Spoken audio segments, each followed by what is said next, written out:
观众朋友们，大家好，欢迎你来到我们的频道武术新传遇见陈安茂老师，非常的荣幸，我们又再次在镜头前邀请到了武术大师陈安茂老师，赶快一起来跟老师打声招呼。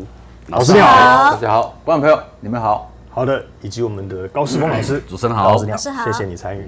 好的，老师，朋友想在底下请问您，陈老师你好，本人想问一个问题：今年双立春，据民间传说不宜结婚或登记结婚吗？老师，这一题请武术大师来帮我们解答一下，谢谢。应该说，为什么民间传说有双立春不宜结婚，不宜办结婚登记？如果我们每逢农历有闰月的年，对，几乎都容易有双立春的这一个征兆。那双立春不是不能结婚、不能登记，是不能娶小老婆。会有两个双就对了。没有，这个是开玩笑，这是开玩笑。所以以前人想说啊，双立春我娶了一个，对，那还有一个春我还没有到，那是不是男人容易换桃花？没这一回事。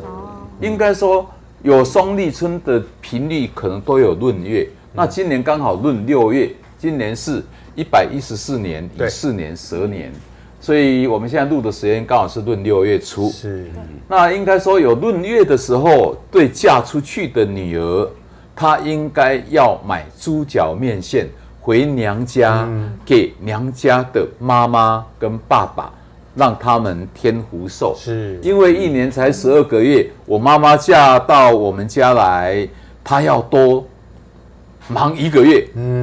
我从没结婚之前不知道做女人有多伟大，从嫁为人妻、嫁为人媳、嫁为人母的时候，我才知道原来我妈妈多伟大。所以这个是叫做女儿将心比心，买猪脚面线，然后找借口回娘家探视亲娘。所以闰月是嫁出去的女儿要买猪脚面线回娘家给妈妈慰劳。那不能结婚，不能办结婚登记，这纯粹都是在开玩笑。那如果问我，我常常也会跟客人开玩笑，就只有不能娶小老婆，照样可以娶媳妇，没问题。对，娶媳妇好像也是娶老婆的意思嘛。这样子，在大陆讲是这样，对。OK。所以今年来让我看结婚登记的年轻人，我到目前为止已经有不知道好几组有这样问就对了，几十组了，真的有破100有了。真的哦。所以大概就在今年，我都没有说你们不能在今年登记。是。不过讲今年不能结婚的，我倒是有一个提议。我们女孩子在结婚的时候喜欢15、25、35，那15现在已经很少了哦。不过乡下地方还是有。我小学同学就有一个15岁就结婚的。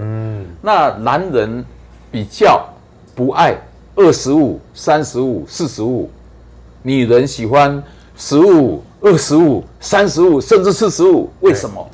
女人为何习武，男人为何忌武？帝王叫做9五之尊。对，所以女人逢25、35、45结婚，代表她是一个好命的女人。帝王就是要人家服侍嘛。对，当我这个新嫁娘是好命的，代表夫家那边给我很富裕的日子。对，或者是我的老公很有出息，才让我这样子因富而贵。对，所以你就知道说，女人喜欢逢五，那男人忌逢五。为什么男人忌逢五？男人如果25、35、45结婚，那可能就是太好命、太享受。那转一个角度，这个男人好命，那享受，除非家财万贯留下来。对，但是家财万贯留下来，我们总是要光宗耀祖吧？是，总不可以让他坐失山空，对不对？对。所以男人只要逢五娶的，比较容易好吃懒做，或者是比较没有责任感。所以我一般如果逢五的男的要看今年登记，我会告诉他不要，我们延到明年。是。那女人反而忌逢9，女人忌讳19、29、39。那为什么9女人忌？因为9五之尊的9叫做吉阳。